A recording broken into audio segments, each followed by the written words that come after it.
कमरेडहरू हाम्रो पार्टीको नेतृत्व यो देशमा एउटा निकै ठुलो परिवर्तन भयो।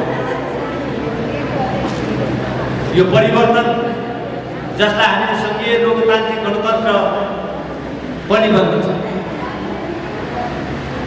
यो परिवर्तनले केवल राजनीति देशको राजनीतिमा मात्र परिवर्तन ल्याए, देशको सामाजिक जीवनमा आर्थिक जीवनमा पनि परिवर्तनका ढोकाहरू यस्तो बनेको।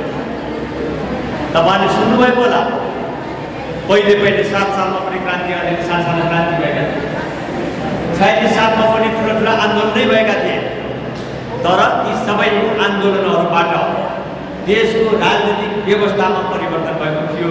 ठुलो परिवर्तन एउटै कुरामा मात्र भएको थियो, त्यो परिवर्तन भनेको पहिले दल खोल्न पाइँदैन थियो, त्यति बेला दल खोल्न पाइन्थ्यो। पहिले पार्टी सिस्टम थिएन, पार्टी खोल्न पाइँदैन थियो, यो पार्टीले त्यो पार्टी भन्न पाइँदैन थियो। त्यति बेलाका परिवर्तनले पार्टी रोजगार खोल्न पाइने व्यवस्था ल्यायो। धेरै मान्छेले त्यसलाई प्रजातन्त्र यही हो भने, यही नै प्रजातन्त्र हो, यही नै क्रान्ति हो भन्ने धेरैलाई लाग्यो। हामीले त्यति बेला भन्यौँ यो दृष्टिले राजनीतिक स्वतन्त्रताको प्रयोग गर्न नपाएको अवस्थाबाट राजनीतिक स्वतन्त्रताको प्रयोग गर्न पाउने अवस्थामा आउनु, पार्टी खोल्न नपाउने अवस्थाबाट पार्टी खोल्न पाउनु, यो निश्चय नै प्रगतिशील कदम हो। यो निश्चय नै केही सुधारको उपलब्धि हो। तर यही मात्र प्रजातन्त्र होइन, यही मात्र लोकतन्त्र होइन। त्यसको निम्ति लोकतन्त्र भनेको बोल्न पाउने कुरा मात्र होइन, लोकतन्त्र भनेको पार्टी खोल्न पाउने कुरा मात्र होइन, लोकतन्त्र भनेको चुन्न र चुनिन पाउने कुरा मात्र होइन। लोकतन्त्रले जनताको अभाव गरिबीलाई पनि हेर्नु पर्दछ। लोकतन्त्रले समाजका सबै संस्कृतिहरू, परम्पराहरू, धर्म संस्कृतिहरू, जाति समुदायका परम्पराहरू, त्यो सबैलाई न्याय दिन सक्नु पर्दछ।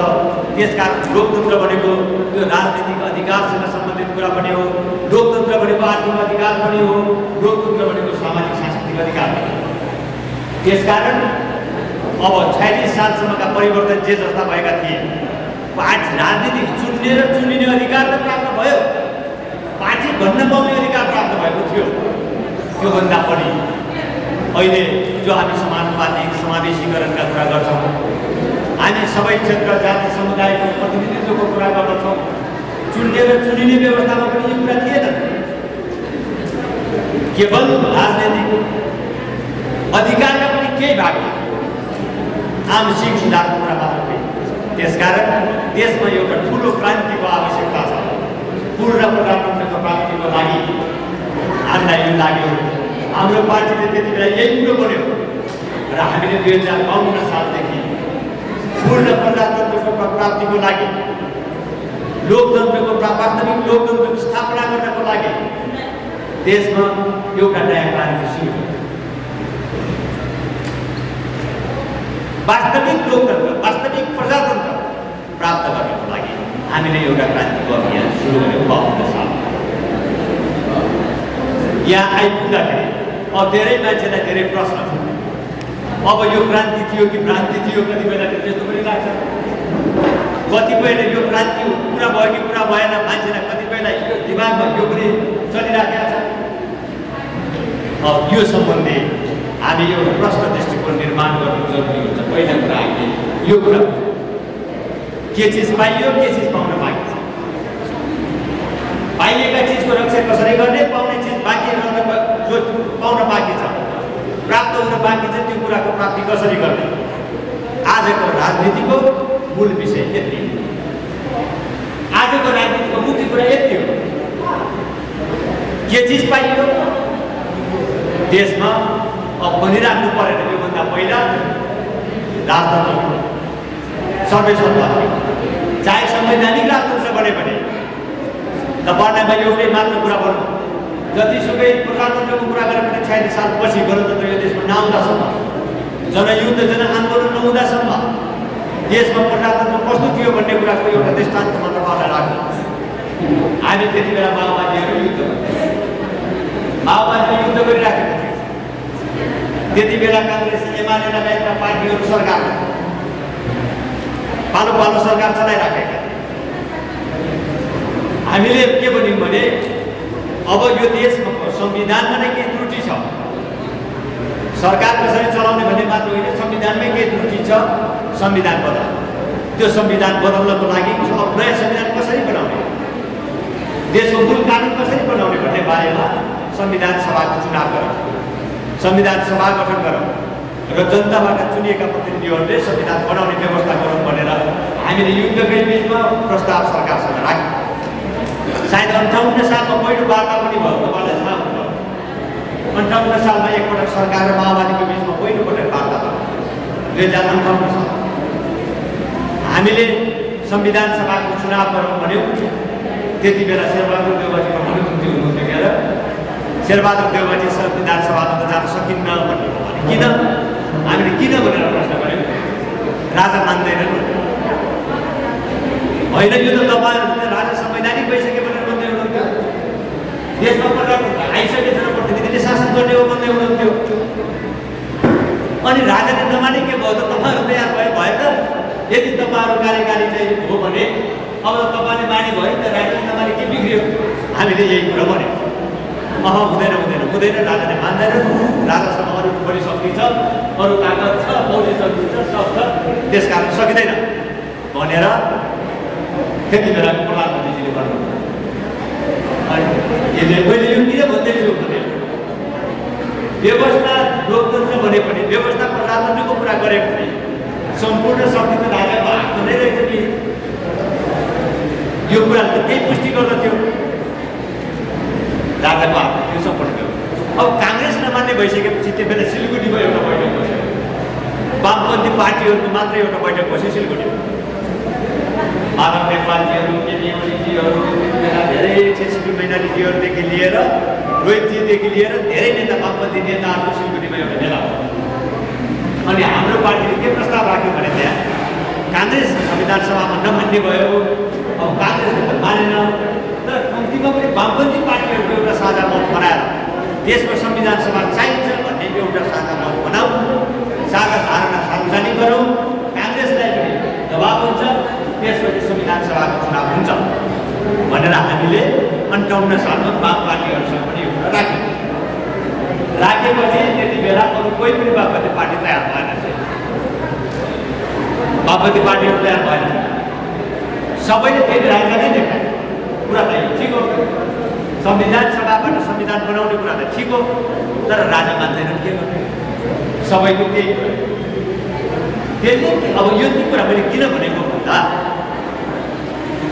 46 सालपछिको परिवर्तनलाई कतिपयले प्रजातन्त्र आइसकेको थियो, त्यो प्रजातन्त्रलाई कमजोर बनाउने काम गर्यो माओवादीले भनेर अहिले साथीहरू गाउँ गाउँमा यो चर्चा परिचर्चा गर्ने गर्थे। भनाइ हाम्रो के हो भने प्रजातन्त्र वास्तवमा आएको थिएन, केही सीमित अधिकारहरू पार्टीहरूले अधिकार प्राप्त भएको थियो, त्यही अधिकार पनि पछि क्याबिनेटले लुटेर लगिसकेका थिए, केही पनि। तर त्यो अगाडि पनि मान्य हो भने केही सीमित राजनैतिक अधिकार मात्र जनताले प्राप्त गरेको थियो। आर्थिक अधिकारका कुरा खाना पाउने कुरा छोडिदियो, भोक लाग्योसम्म त भन्दा पाउने, तर खाना पाउने स्थिति थिएन। अथवा आर्थिक अधिकारको, सामाजिक अधिकारको, सांस्कृतिक अधिकारको कुरा थिएन। त्यो भएपछि एउटा नयाँ क्रान्तिको थालनी गर्नुपर्ने आवश्यकता यस कारणले सिर्जना भएको थियो, जनयुद्धले यसै कारणले भएको थियो। त्यसपछि अब यहाँ आइपुग्दा मैले अब धेरै बिचका कुरा गरेन। सङ्घीय लोकतान्त्रिक गणतन्त्र स्थापना भयो, राजतन्त्रको सट्टा गणतन्त्र। देशमा बहुजाति, बहुभाषा, बहुसंस्कृति, क्षेत्रीय विविधता, भौगोलिक विविधता भएको मुलुक हो नेपाल।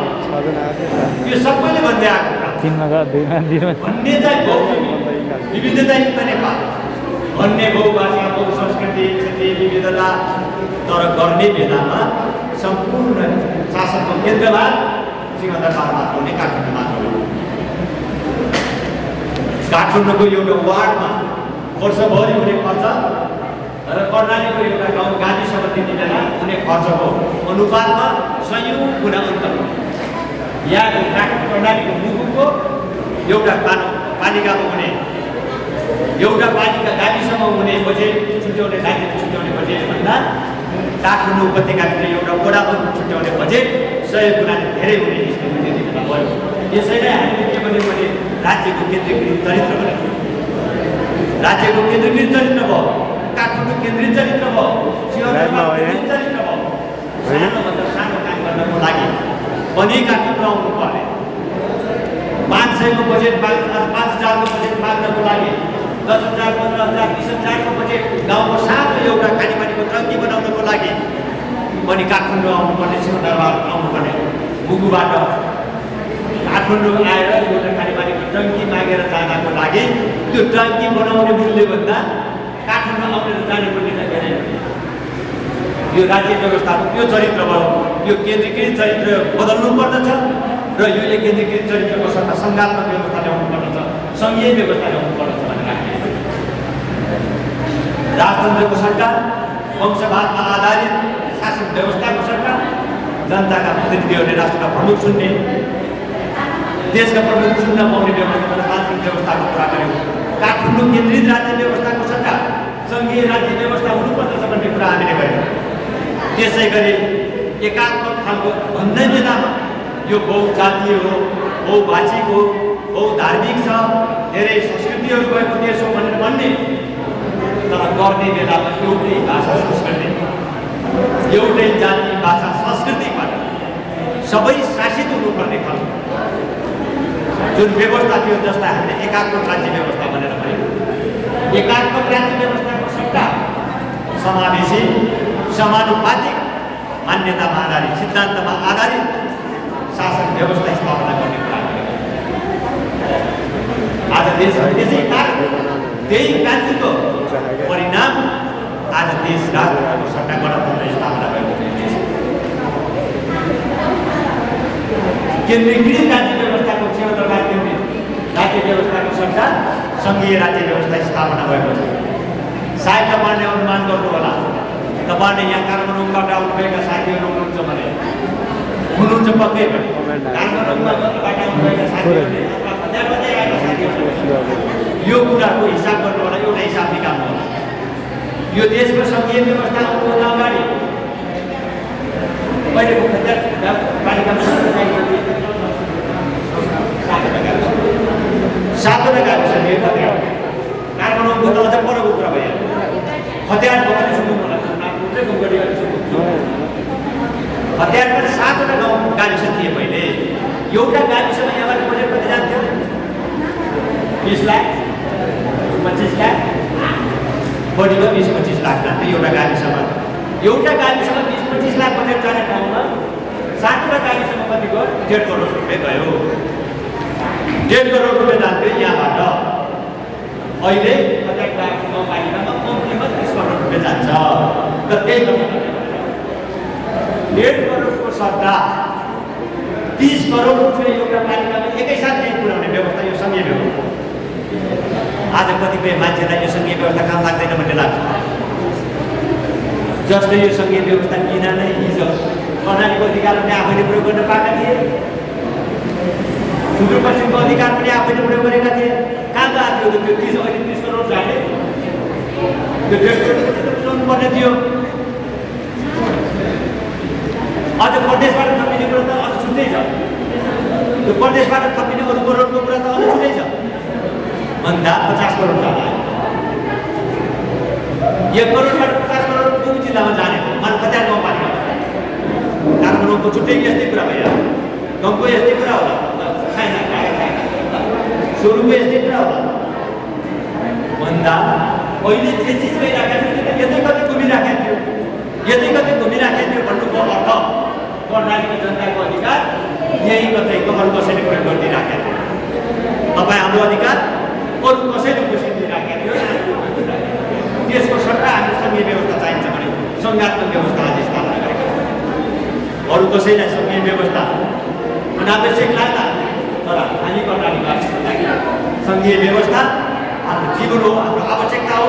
त्यसले कर्णालीको जीवनमा परिवर्तनको लागि महत्त्वपूर्ण योगदान गर्छ। यस अर्थमा सङ्घीय व्यवस्थाको स्थापना हाम्रो निकै महत्त्वपूर्ण। हामीले काठमाडौँ केन्द्रित सिंहदरबार केन्द्रित व्यवस्थाको सट्टा सङ्घीय व्यवस्था स्थापना गर्यौँ। एकात्मक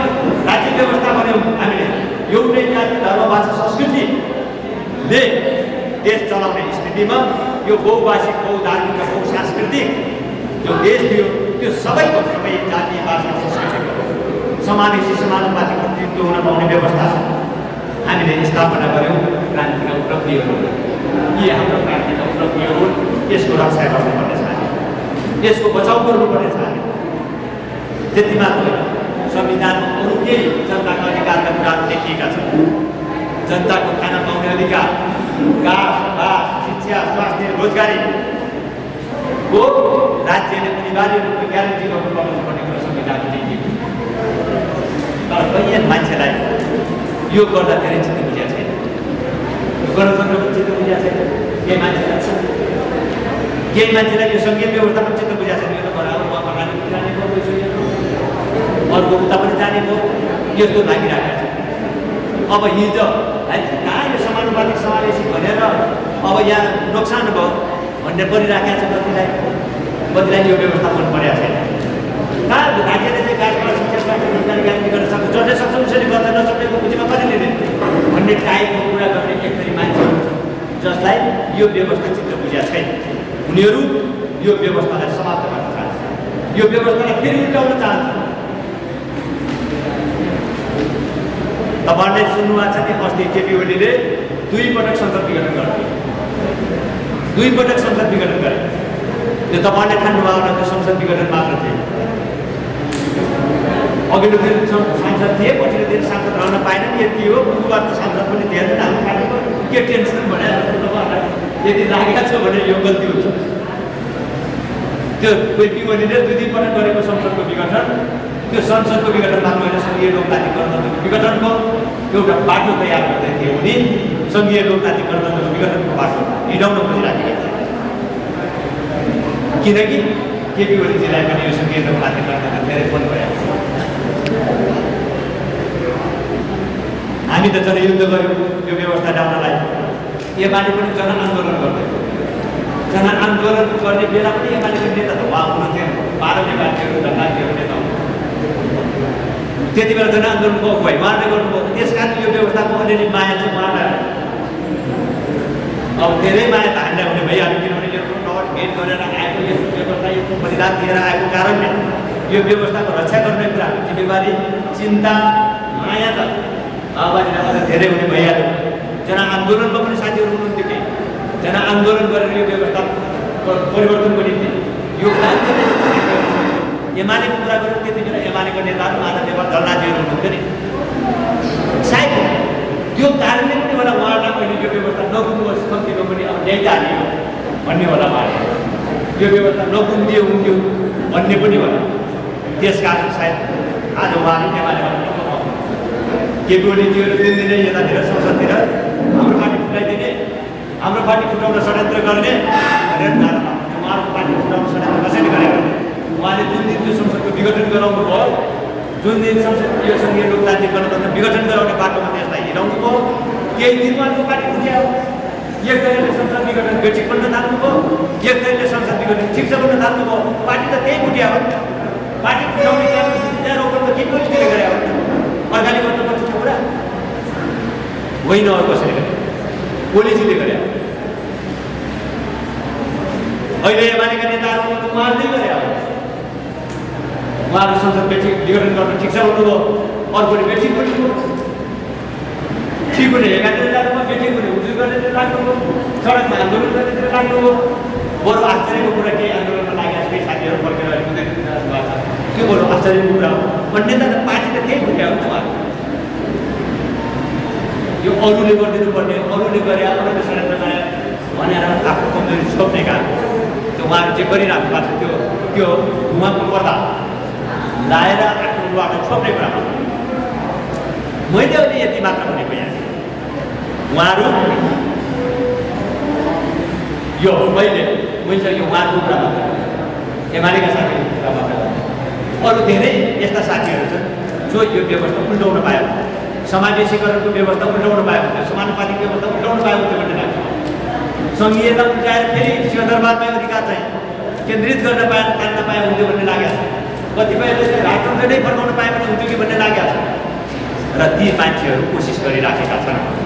अब हिजो तपाईँ हामीले लड्यौँ, यो व्यवस्था ल्यायौँ। आजको तपाईँ हाम्रो जिम्मेवारी, पहिलो जिम्मेवारी के हो? यो परिवर्तनका उपलब्धिहरू जुन आन्दोलनका उपलब्धि चाहिँ छन्, क्रान्तिका यी उपलब्धिहरू छन्, यी उपलब्धिहरूको रक्षा गर्नु तपाईँ हाम्रो पहिलो जिम्मेवारी हो।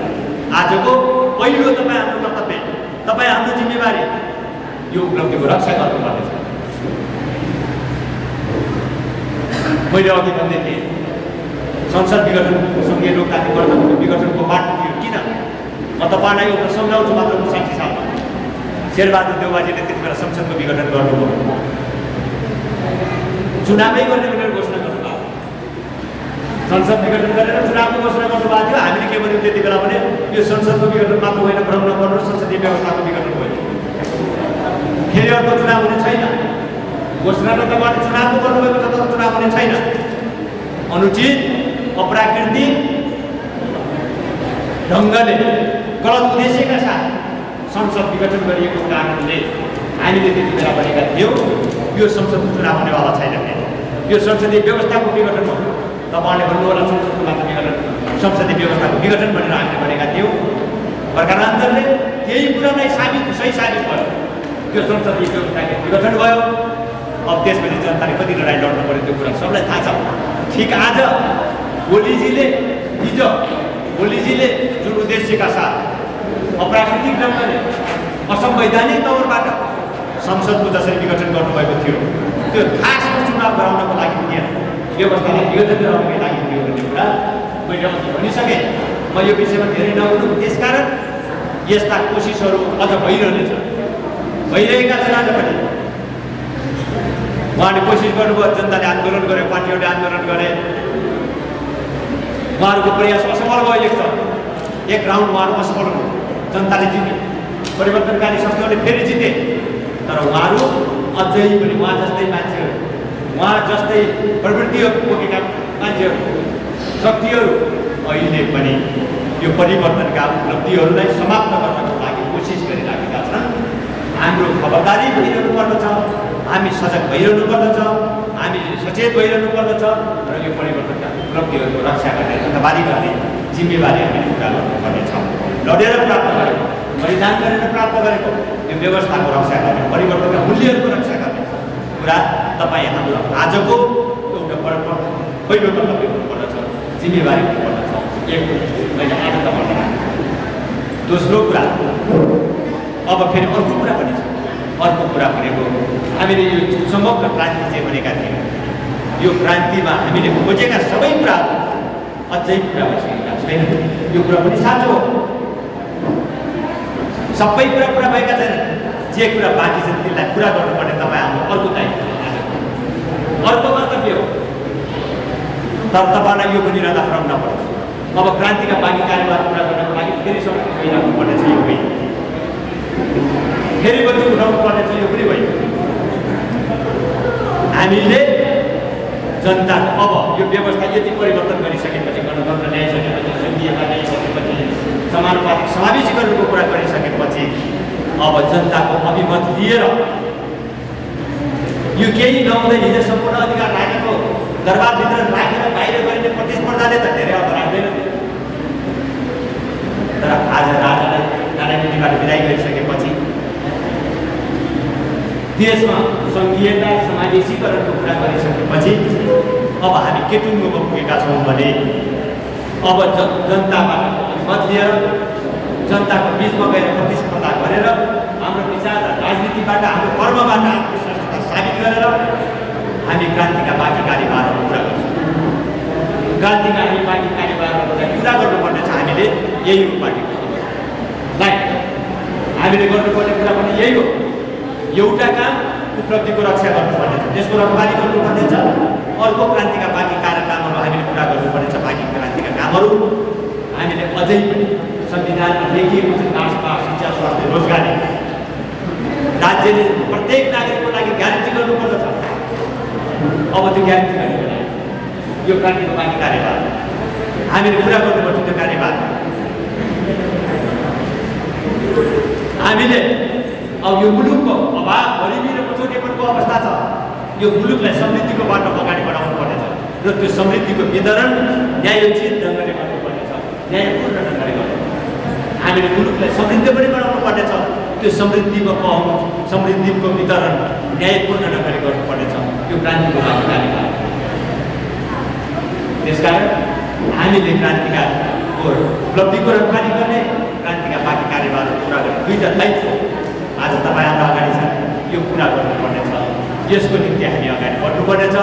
पार्टीले अहिले भर्खरै केही दिन अगाडि हाम्रो पार्टीको केन्द्रीय समितिको बैठक बसेको थियो। पार्टीको स्थायी समितिको बैठक बसेको थियो।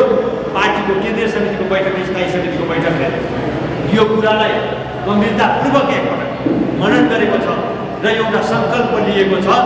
अब नेकपा माओवादीले फेरि एकपटक नेकपा माओवादी यो सबै काम गर्नको लागि देशको नेतृत्वदायी शक्तिको रूपमा नेकपा माओवादी स्थापित हुनुपर्नेछ।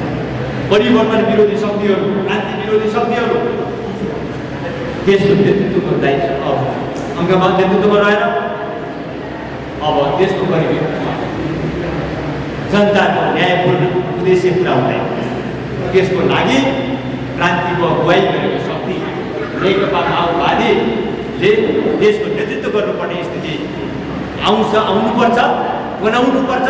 त्यसको लागि फेरि एकपल्ट नयाँ सङ्कल्प गर्नुपर्छ भनेर माओवादी पार्टीको केन्द्रीय समितिको बैठकले एउटा सङ्कल्प गरेको, एउटा नयाँ प्रतिबद्धता जाहेर गरेको छ। त्यहाँ प्रतिबद्धता जाहेर गरेको छ।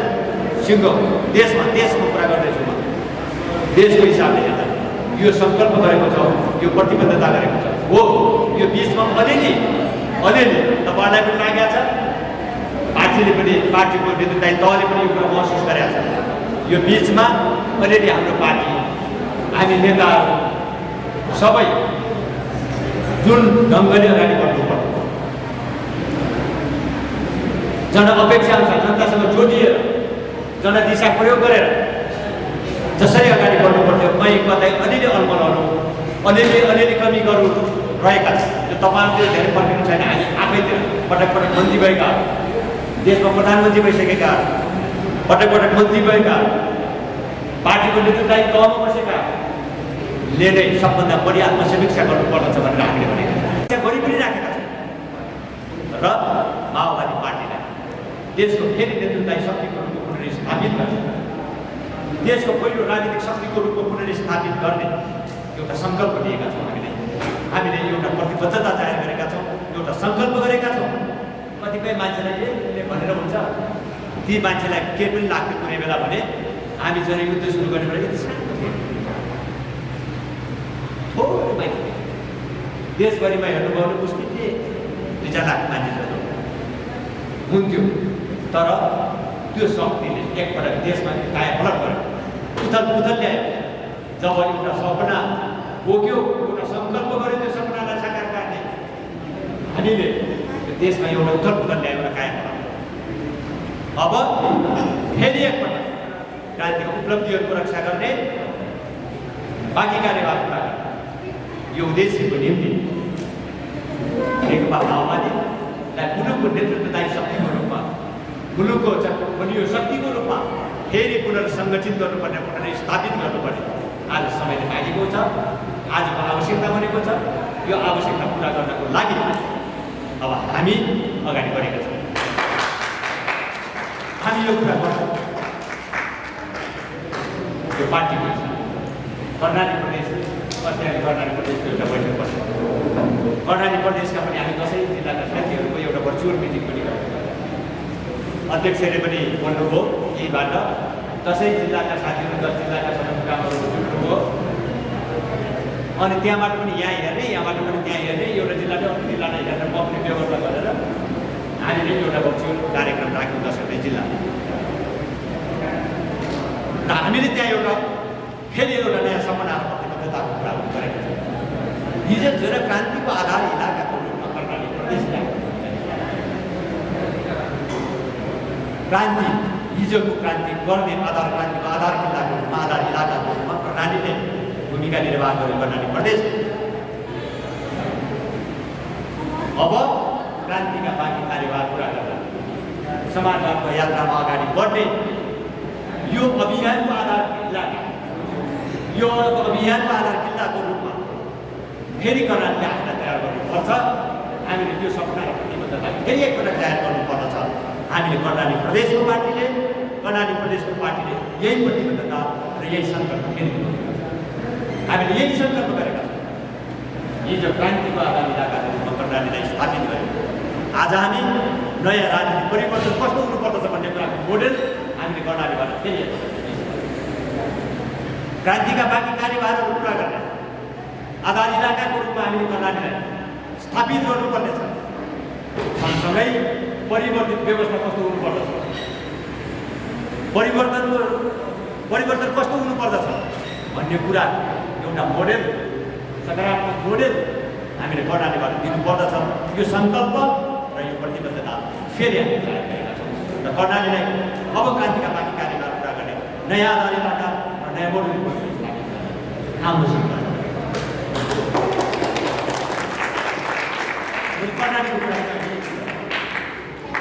अब तपाईँ कर्णालीको मुगु जिल्लाबाट यहाँ काठमाडौँ आइपुग्नुभएका तपाईँ कमेन्टहरू हुनुहुन्छ। तपाईँहरूले यति अघि मैले दुईवटा कुरा गरेँ, देशको आवश्यकताको कुरा गरेँ मैले। दुईवटा हाम्रा लागि जिम्मेवारी छ, एउटा परिवर्तनको रक्षा गर्नु, अर्को परिवर्तनका बाँकी कार्यभार पुरा गर्नु। मैले यही कुरा गरेँ। पार्टीको हाम्रो कुरा सिङ्गो पार्टीको हकमा मैले के भने यो आजको यो दुईटै आवश्यकता पुरा गर्नको लागि माओवादी पार्टी देशको नेतृत्वदायी शक्तिको रूपमा उनीहरूले स्थापित हुनुपर्नेछ। माओवादी पार्टीलाई फेरि देशको 1 नम्बर पार्टी बनाउनु पर्नेछ। अब त्यो सङ्कल्प पार्टीले लिएको सङ्कल्पलाई व्यवहारमा लागू गर्नुपर्नेछ। मैले एउटा अर्को कुरा गरेँ, कर्णालीको हकमा पार्टीको यो अभियानमा हिजो क्रान्ति पुरा गर्ने अभियान कर्णाली एउटा आधार इलाकाको भूमिका निर्वाह गरेको थियो। अहिले फेरि नयाँ आधार इलाका नयाँ मोडेलको रूपमा फेरि आफ्नो भूमिका पुरा गर्नेछ भन्ने कुरा मैले यहाँ लिएर आएको छु। अब यो कुराहरूलाई कर्णालीबाट मुगुबाट काठमाडौँ आउनुभएका तपाईँको कमरेडहरूले यसलाई गम्भीरतापूर्वक